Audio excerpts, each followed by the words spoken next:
Hello friends, welcome to my channel. My name है सुनील राघव।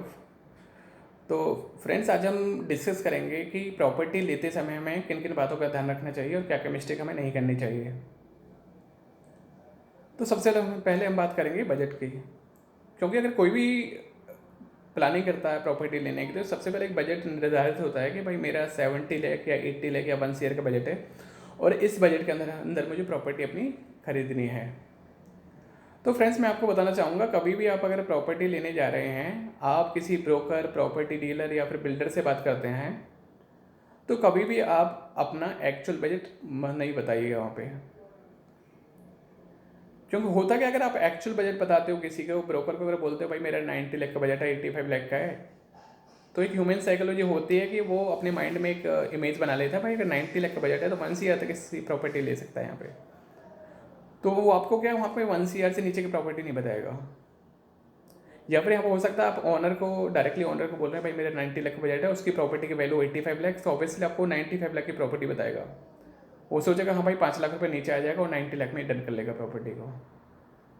तो ऐसे में होता क्या है कि वहाँ पे आपको प्रॉपर्टी या तो महंगी लेनी पड़ती है, या फिर क्या होता है जो आपका बजट होता है निर्धारित, उससे आपको स्ट्रेस करना पड़ता है, जिससे आपको काफ़ी दिक्कत होती है। दूसरा हम बात करेंगे प्राइस नेगोशिएशन।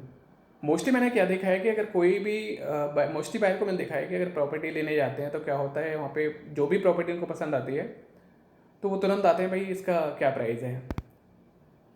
प्राइस जैसे ही वो बताता है ऑनर या फिर बिल्डर कि भाई 1 CR का प्राइस है, तो वहाँ पे क्या होता है, वो नेगोशिएशन करना शुरू कर देते हैं।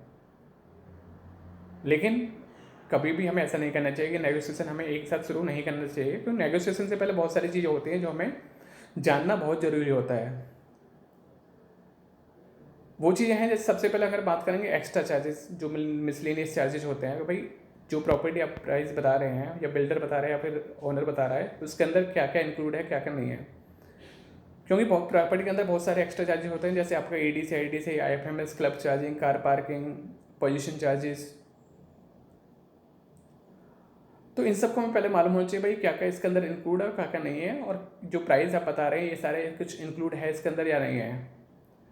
और सबसे मेन पॉइंट होता है इसका कि भाई TDS, कहीं ऐसा ना हो प्राइस निर्धारित होने के बाद में वो बोले भाई मैंने TDS का तो इसमें लगाया ही नहीं था, ये TDS का आपको अलग से पे करना पड़ेगा। और एक से साथ साथ हमें मालूम होना चाहिए भाई जो प्राइस नेगोशिएशन कर रहे हैं, जो प्राइस हम लगा रहे हैं, उसमें हमें पेमेंट टर्म्स हमारी क्या रहेंगी, हमें कितने दिन का टाइम उसमें मिलने वाला है। तो प्राइस नेगोशिएशन हमें शुरू में नहीं करना चाहिए, ये सारी चीज़ें हमें मालूम हो, पेमेंट टर्म्स और एक्स्ट्रा चार्जेस वगैरह क्या इंक्लूड है क्या नहीं है, तो उसके बाद में करना चाहिए। क्योंकि एक बार क्या हुआ कि ऐसे ही एक बायर थे, तो प्रॉपर्टी उन्होंने ले ली, सब कुछ हुआ, लेकिन जैसे ही वो वहाँ पे रेडी टू मूव प्रॉपर्टी थी, जैसे ही शिफ्ट करने वाले थे एक दिन, तो उससे एक दिन पहले क्या हुआ कि उस घर में जो AC वगैरह थे, AC फैंसी लाइटिंग वगैरह कुछ लगी हुई थी, ओनर वहाँ से उतार के चल दिया। पूछो भाई इस भाई से ये क्या कर रहे हो, उन्होंने बोला जी इसकी तो बात नहीं हुई थी। वो सच्चाई थी, उसकी बात हुई नहीं थी। उसको क्योंकि ऑलरेडी उसने माइंड में सोच रहे हाँ भाई ये साथ में होंगे, तो इसीलिए सारी चीज़ें पहले क्लियर होना बहुत ज़रूरी है। तीसरा हम बात करते हैं short analysis, SWOT। Short analysis होना बहुत ज़रूरी है प्रॉपर्टी का, क्योंकि प्रॉपर्टी हमने देखा है बहुत से कभी कभी क्या होता है, लोग इमोशनली होकर प्रॉपर्टी खरीद लेते हैं। जैसे कि कुछ मैंने देखा है कि मतलब कुछ लोग बोलते हैं हाँ भाई मेरे फ्रेंड्स का घर है और मुझे यहाँ पे प्रॉपर्टी लेनी है, इसके पास में रहूँगा मैं तो यहाँ पे, या मेरे रिलेटिव रहते हैं तो यहाँ पे प्रॉपर्टी लेनी है। तो प्रॉपर्टी एक मतलब लाइफ के एक बहुत बड़ा हिस्सा होता है, क्योंकि कुछ लोगों को तो अपनी पूरी ज़िंदगी की जमा पूंजी लगानी पड़ती है प्रॉपर्टी लेने में। तो ये कभी भी डिसीजन जो है इमोशनली नहीं होना चाहिए, ये हमेशा रैशनल और लॉजिकल डिसीजन होना चाहिए। तो property decision should be logical rational. Short analysis की बात करते हैं हम, सबसे पहले देखेंगे स्ट्रेंथ क्या है इस प्रॉपर्टी की। स्ट्रेंथ मतलब कि हाँ भाई या तो कंस्ट्रक्शन क्वालिटी बहुत अच्छी है, या पास में हाँ भाई यहाँ पे रिटेल पास में है, मॉल पास में है इसके, और ये पॉश लोकेशन के अंदर प्रॉपर्टी आती है। वहीं हम वीकनेस की अगर बात करते हैं तो वीकनेस में भाई या तो हो सकता है कि कंस्ट्रक्शन क्वालिटी बहुत पुअर है, या यहाँ पे रेंटल इनकम नहीं आता अच्छा। थर्ड बात करेंगे अपॉर्चुनिटी। अपॉर्चुनिटी में मतलब यहाँ देख सकते हैं, हमें हो सकता है यहाँ पे फ्यूचर प्लानिंग बहुत अच्छी हो। पास में अगर मान लो हो सकता है 10-15 किलोमीटर की दूरी पे आपका यहाँ पे प्रपोज्ड एयरपोर्ट आने वाला, एयरपोर्ट है यहाँ पे, या फिर मेट्रो स्टेशन पास में आने वाला है। लास्ट बात करेंगे थ्रेड्स। थ्रेड्स में अगर बात करते हैं हम, हो सकता है भाई प्रॉपर्टी के पास में कोई ऐसा तो नहीं है कि यहाँ पे पास में कोई लेक है यहाँ पे, या फिर ऐसा नहीं तो नहीं है प्रॉपर्टी हमारी मेन रोड पे और यहाँ पे कभी गवर्नमेंट यहाँ पे एक्वायर करने लगे और रोड बड़ा करने लगे, चौड़ा करने लगे, तो हमारी प्रॉपर्टी यहाँ पे रही ही ना हमारी प्रॉपर्टी अपनी। तो प्रॉपर्टी का डिसीजन बहुत सोच समझ के लेना चाहिए, ठीक है, कभी भी इमोशनल डिसीजन यहाँ पे नहीं लेना चाहिए। इससे बाद में अगर बात करेंगे हम, फिर बात करेंगे डॉक्यूमेंटेशन। डॉक्यूमेंटेशन में अगर हम डायरेक्टली बिल्डर से अगर प्रॉपर्टी ले रहे हैं तो हमें सबसे पहले मालूम होना चाहिए अगर प्रोजेक्ट हमारा अंडर कंस्ट्रक्शन है या फिर लॉन्च हुआ है तभी, तो सबसे पहले हमें देखना चाहिए जो प्रोजेक्ट है हमारा, जो प्रॉपर्टी है वो रेरा अप्रूव्ड है नहीं है। क्योंकि रेरा अप्रूव्ड प्रॉपर्टी है आज के टाइम में तो बाकी डॉक्यूमेंट देखने की कोई ज़रूरत नहीं है। बाकी तो डॉक्यूमेंट रेरा तभी रजिस्टर्ड होता है प्रोजेक्ट जब सारे डॉक्यूमेंट कंप्लीट होते हैं। वही अगर बात करते हैं हम, अगर प्रॉपर्टी ले रहे हैं, रीसेल प्रॉपर्टी ले रहे हैं, किसी ओनर से ले रहे हैं, तो हम सबसे पहले क्या होता टोकन मनी देते हैं। तो टोकन मनी देने से पहले हमें सारे जो भी डॉक्यूमेंटेशन है वो हमें कर लेना चाहिए कि भाई यहाँ पे इसके डॉक्यूमेंटेशन के अंदर जो जो चीज़ें हैं वो मैं आपको बताता हूँ। जैसे आपका हो गया पोजीशन लेटर हो गया, इसमें आपका अलॉटमेंट लेटर हो गया, वेलकम लेटर हो गया, रिसीट हो गई सारी पेमेंट की, या और भी जो भी डॉक्यूमेंट है वो सारे हमें उस टाइम पे क्लियर होने चाहिए सारे, ठीक है। और हाँ, मैं एक बात और कहूँगा फ्रेंड्स, अगर प्रॉपर्टी आप ले रहे हैं तो कोशिश करेंगे उस पर लोन जरूर लें। प्रॉपर्टी पे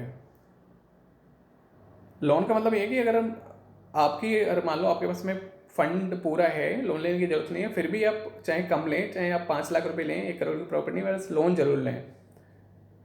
क्योंकि लोन होता क्या है कि जो बैंक होता है ना वो सारी वहाँ पे A to Z सारी उसकी चीज़ें देख लेता है। भाई ये प्रॉपर्टी मतलब कोई वहाँ पे कोई घपला तो नहीं है, कोई प्रॉब्लम तो नहीं है। क्योंकि अगर बैंक अगर लोन कर रहा है प्रॉपर्टी के ऊपर तो हमें फिर वहाँ पे कोई डर नहीं रहता कि अगर बैंक अगर लोन कर रहा है तो ये प्रॉपर्टी सही होगी और इसमें कोई मतलब घपला होने के चांसेस नहीं है इसके अंदर। तो कोशिश यहाँ पे हम जरूर करें कि भाई थोड़ा बहुत हम लोन इसके अंदर लें। और मैं बाद में बात करूँगा सबसे लास्ट, जो बिल्डर की रेपुटेशन। प्रॉपर्टी लेते समय बिल्डर की रेपुटेशन भी देखना बहुत ज़रूरी है भाई, कि बिल्डर ने जो भी प्रोजेक्ट, अगर जो भी इनके पास्ट प्रोजेक्ट हैं, जो भी इन्होंने दिए हैं पहले, भाई जो भी इन्होंने कमिट किया हुआ था वो इन्होंने वो चीज़ें दी हैं नहीं या नहीं दी हैं। ऐसा ना हो बिल्डर ने कमिट तो बहुत कुछ कर देता है लेकिन देता कुछ नहीं है। तो अगर हम रेडी टू मूव प्रॉपर्टी ले रहे हैं तो कोशिश करें कि वहाँ पे जो भी लोग वहाँ पे रह रहे हैं तो उनसे एक बार सर्वे जरूर करें वहाँ पे और उनसे फीडबैक लें प्रॉपर्टी का, भाई यहाँ पे कोई प्रॉब्लम तो नहीं है सोसाइटी में, मेंटेन सोसाइटी या नहीं है, या फिर ऐसा तो नहीं है कि बिल्डर ने आपको कुछ क्या क्या कुछ और बोला था और वो दिया ना हो। और बेटर ये रहेगा कि अगर प्रॉपर्टी ले रहे हैं तो उससे पहले किसी एक्सपीरियंस होल्डर से बात कर लेनी चाहिए, उसकी मदद कर लेनी चाहिए भाई, कि हमें भाई मतलब प्रॉपर्टी लेते समय क्या क्या क्या डॉक्यूमेंटेशन देखना है, किस किन चीज़ों को ध्यान रखना है, ये चीज़ें बहुत ज़रूरी होती हैं। और प्रॉपर्टी लेते समय कभी भी जल्दबाजी ना करें। मैं ये नहीं कह रहा कि बहुत ज़्यादा डिले भी कर दें और बहुत ज़्यादा जल्दी भी नहीं करें, अपना मतलब एक रैशनली और आपके लॉजिकली होके प्रॉपर्टी हमेशा खरीदें। तो फ्रेंड्स, आई होप कि आपको ये वीडियो काफ़ी पसंद आया होगा। और अगर आप मेरी वीडियो से रिलेटेड कोई भी अगर कोई क्वेश्चन है आपका या फिर कोई और रिलेटेड इन्फॉर्मेशन आप चाहते हैं तो आप कमेंट कर सकते हैं मेरे को और मैं आपको कमेंट में ज़रूर रिप्लाई करूँगा। मैं पूरी कोशिश करूँगा कि आपको टाइम से मैं रिप्लाई करूँ, आपके क्वेश्चन का आंसर मैं टाइम टू टाइम दूँ। और बाकी आप चाहो तो मेरे वीडियो को अपने फ्रेंड्स के साथ शेयर भी कर सकते हो। Thank you so much.